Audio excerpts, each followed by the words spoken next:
पूछा जा रहा है कि क्या सलमान खान से कनेक्शन को लेकर बाबा सिद्दीकी पर ये हमला हुआ, ये हत्या हुई। बार बार लॉरेंस बिश्नोई गैंग का नाम सामने आ रहा है। लॉरेंस बिश्नोई गैंग जिसने सलमान खान और उनके पिता को धमकी दी। सलमान खान की सिक्योरिटी तभी से बढ़ा दी गई और बीती रात हुई घटना के बाद से भी सलमान खान की सिक्योरिटी और ज्यादा टाइट की गई है। इस बीच बड़ा अपडेट बाबा सिद्दीकी शूटआउट मामले से जुड़ा, ये बड़ा अपडेट आप जानिए। शूटर के यूपी कनेक्शन को लेकर भी जांच तेज हो रही है। महाराष्ट्र पुलिस ने यूपी एसटीएफ से संपर्क किया है। शूटर और गैंग की जानकारी जुटाने में पुलिस जुटी हुई है क्योंकि दो आरोपी पकड़े गए हैं, एक यूपी से है, एक हरियाणा से है और दोनों ही आरोपियों से पूछताछ हुई। लॉरेंस बिश्नोई गैंग का नाम सामने आया है, ये सूत्रों के हवाले से खबर। और अब यूपी एसटीएफ से निशाना माफ कीजिए सवाल पूछे जाएंगे, यानी कि जानकारी जुटाई जाएगी। जो महाराष्ट्र सरकार है वो तो निगाह बनाए हुए है, लेकिन जो मुंबई पुलिस है इस पूरे मामले की लेकर जांच शुरू कर चुकी है, वो यूपी एसटीएफ से भी संपर्क साध रही है। अभिषेक सिंह इस खबर को लेकर ज्यादा अपडेट के साथ जुड़ गए हैं। अभिषेक, यूपी एसटीएफ से क्या जानकारी मिली है? दो आरोपी पकड़े गए हैं, एक यूपी का है, एक हरियाणा का है। बिल्कुल, जो दो आरोपी गिरफ्तार किए गए हैं उनमें से यूपी कनेक्शंस की बात सामने आ रही है। सीधे तौर पर कहा जाए तो मुंबई क्राइम ब्रांच की तरफ से यूपी एसटीएफ से संपर्क साधा गया। सूत्रों के मुताबिक जो जानकारी मिल रही है और बाबा सिद्दीकी मर्डर के मामले में यानी पूरे शूटआउट में जिस तरह से इन्वॉल्वमेंट की बात कही जा रही है उसको लेकर यूपी के सिंडिकेट क्राइम से जुड़े हुए कुछ बड़े नामों को लेकर भी शक जताया गया है। और सीधे तौर पर कहा जाए कि जिस तरह ये तार लॉरेंस बिश्नोई गैंग से जोड़े जा रहे हैं, तो लॉरेंस बिश्नोई गैंग का चाहे हरियाणा कनेक्शन हो, पंजाब या फिर उत्तर प्रदेश कनेक्शन हो, और उत्तर प्रदेश से जुड़े हुए व्यक्ति की गिरफ्तारी के बाद से ही ये बात और खुलकर सामने आ रही है कि शूटरों में से एक, क्योंकि यूपी का है इसीलिए यूपी के कुछ गैंग्स को भी इसकी जानकारी थी, चाहे वो प्लानिंग की बात हो। और अब परत दर परत इसको लेकर जो जांच है वो आगे बढ़ रही है। सीधे तौर पर कहा जाए तो अब मुंबई क्राइम ब्रांच की टीम ने यूपी एसटीएफ के आला अधिकारियों से संपर्क बनाया है, उनसे जानकारियां मांगी है और अब यूपी एसटीएफ क्या जानकारी देगी। सूत्रों के मुताबिक ये जानकारियां हमें मिल रही हैं कि कुछ गैंग्स को लेकर, और क्योंकि शूटर की जो पूरी आइडेंटिटी है उसे बहुत डिस्क्लोज नहीं किया जा रहा है, क्योंकि अभी भी कुछ ऐसे लोग होंगे जो मुंबई में हो सकता है छुपे हों, आसपास छुपे हों और उनके कुछ और भी बड़े मंसूबे हों, लिहाजा अभी आइडेंटिटी डिस्क्लोज नहीं की गई है और यूपी एसटीएफ से भी मदद मांगी गई है इस पूरे मामले में। यूपी के कोई और गैंग के शूटर्स तो नहीं इन्वॉल्व थे इस पूरे मामले में, इस बारे में शक है मुंबई क्राइम ब्रांच को, लिहाजा यूपी के आला अधिकारियों से, एसटीएफ के आला अधिकारियों से भी संपर्क साधा जा रहा है। जी, आप कह रहे हैं कि संपर्क साधा जा रहा है और लगातार इस मामले पर नजर बनाए हुए हैं, साथ ही साथ बाबा सिद्दीकी के हत्यारों से भी लगातार पूछताछ चल रही है। 3 आरोपी जिनमें से 2 पकड़े गए हैं। इस बीच बड़ा अपडेट आप जान लीजिए, बाबा सिद्दीकी के हत्यारे जो 2 आरोपी है उनसे पूछताछ हुई है। एक यूपी से, एक हरियाणा से है। एनकाउंटर स्पेशलिस्ट दया नायक इनसे पूछताछ में जुटे हुए हैं। बाबा सिद्दीकी के हत्यारों से पूछताछ हो रही है। इसी पूछताछ के दौरान लॉरेंस बिश्नोई गैंग का जिक्र हुआ है, ये सूत्रों के हवाले से खबर है। इस बीच प्रथमेश भी मेरे साथ में जुड़े हुए हैं। प्रथमेश, जिस तरीके से 2 आरोपी पकड़े गए, तीसरे की तलाश जारी है, तीसरा कहां से हो सकता है? क्या इन 2 आरोपियों के जरिए बताया गया? और अगर ये सुपारी किलर है, सुपारी लेकर अगर इन्होंने बाबा सिद्दीकी की हत्या की तो किसके कहने पर की, ये मालूम हुआ क्या?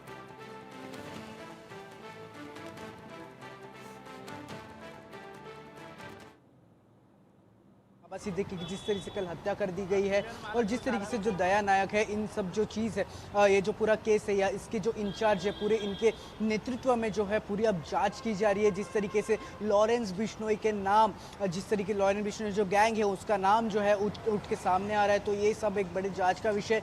क्या ये लॉरेंस बिश्नोई के गैंग के लोग थे? क्या इन्हें किसने पैसे दिए गए थे?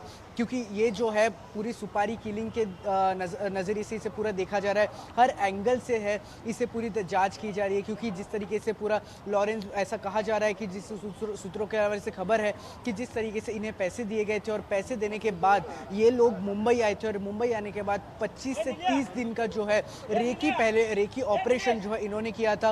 रेकी करने के बाद इन्होंने कल जो है ये जो जुर्म है इसे इल्ज़ाम दिया था, जिसके बाद अब जो मुंबई पुलिस है उसमें से 3 जो लोग हैं, 3 लोगों ने पूरी तरीके से जुर्म को अंजाम दिया था, जिसके बाद 2 लोगों फिलहाल जो है मुंबई पुलिस ने हिरासत में लिया गया है। और दया नायक इनसे जो सीधे तरीके से जो है पूछताछ जो है कर रहे हैं। दया नायक, हालांकि जो दया नायक है एक बेहद बड़े पुलिस अफसर है मुंबई पुलिस के, और उन्हें कहा जाता है एनकाउंटर स्पेशलिस्ट। जिस तरीके से पहले मुंबई में जो थे गैंग वॉर्स चलते थे, गैंगस्टर्स थे, इन सब चीज़ तो इन्होंने सबसे एक बड़ी एक अहम भूमिका निभाई थी ये सब गैंग वॉर्स और गैंगस्टर्स ख़त्म करने के लिए। तो यहाँ पर भी जो दया नायक है पूरी तरीके से जो जांच है वो कर रहे हैं, और फिलहाल जो है कुछ ही देर में जो है इन दोनों आरोपी को कोर्ट में भी पेश किया जाएगा, और जो एक आरोपी है उसकी फिलहाल जो जांच है वो शुरू है। 5 टीम इसकी जो है मुंबई पुलिस के द्वारा भी गठित कर दिया। बहुत बड़ी खबर है जिस पर बीजेपी, एनसीपी, कांग्रेस के गेस्ट हमारे साथ जुड़े हुए हैं, पूर्व ऑफिसर भी हमारे साथ में जुड़े हुए हैं। अब सभी इशारा कर रहे हैं, आशंका जता रहे हैं कि सलमान खान के साथ करीबी को लेकर भी बाबा सिद्दीकी पर यह हमला हो सकता है। थोड़ी देर पहले संजय राउत भी लाइव आ रहे थे, जिन्होंने महाराष्ट्र सरकार का फेल्योर इसे कहा। उनसे भी मीडिया कर्मी ये सवाल पूछते हुए नजर आए कि क्या सलमान खान से नजदीकी की वजह से यह हमला हो सकता है। 15 दिन पहले एक शिकायत दी गई थी बाबा सिद्दीकी के जरिए, एक लिखित शिकायत जिसमें कहा गया था कि उन पर हमला हो सकता है, उन्हें अपनी जान का खतरा है। क्या बाबा सिद्दीकी ये जान गए थे कि जिस लॉरेंस बिश्नोई से खतरा सलमान खान को है, जिस पर उनकी सिक्योरिटी बढ़ाई गई है, उसका खतरा बाबा सिद्दीकी तक पहुंचेगा और इसीलिए वाई श्रेणी की सुरक्षा उन्हें मिली?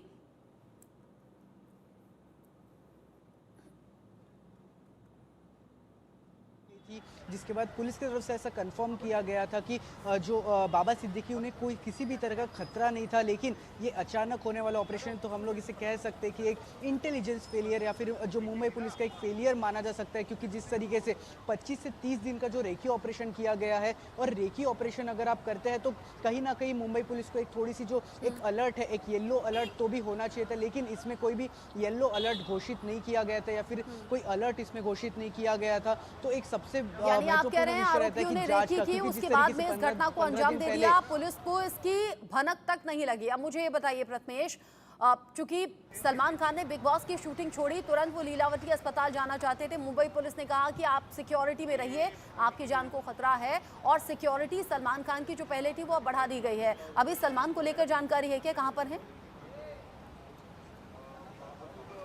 जी रचना, देखिए जब कल ये सब पूरा हादसा हुआ था उसके बाद जब सलमान खान जाना चाहते थे लीलावती हॉस्पिटल, तब मुंबई पुलिस ने सीधे तरीके से मना कर दिया था कि आप फिलहाल मत जाइए। लेकिन जो थोड़ी देर बाद मुंबई पुलिस ने सलमान खान को परमिशन देते हुए 2-2:30 बजे के करीब जो थे लीलावती हॉस्पिटल वो पहुंचे थे, और बेहद नम आंखों से वो हॉस्पिटल पहुंचे थे।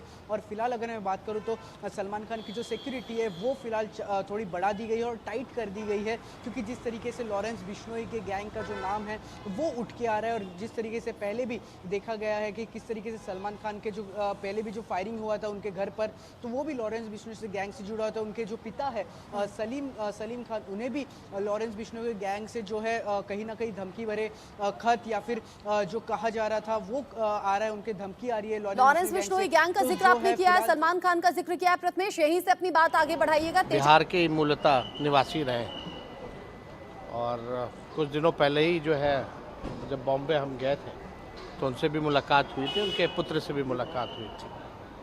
तो अब ये जान कर के बड़ा दुखद है, लेकिन आश्चर्य करने वाली बात है, जो बॉम्बे इतना बड़ा शहर, ख़ास तौर पे जो बांद्रा जो लोकेशन है, जो कॉलोनी है, अगर वहाँ ऐसी घटना हो जाती है तो आप समझ सकते हैं कि कोई भी सुरक्षित नहीं है। हत्यारों का मन जो है काफ़ी बढ़ा हुआ है। इसमें राज्य सरकारों को थोड़ा लॉ एंड ऑर्डर की स्थिति को देखना चाहिए। गिरिराज सिंह हिंदुओं को जगाने के लिए यात्रा पर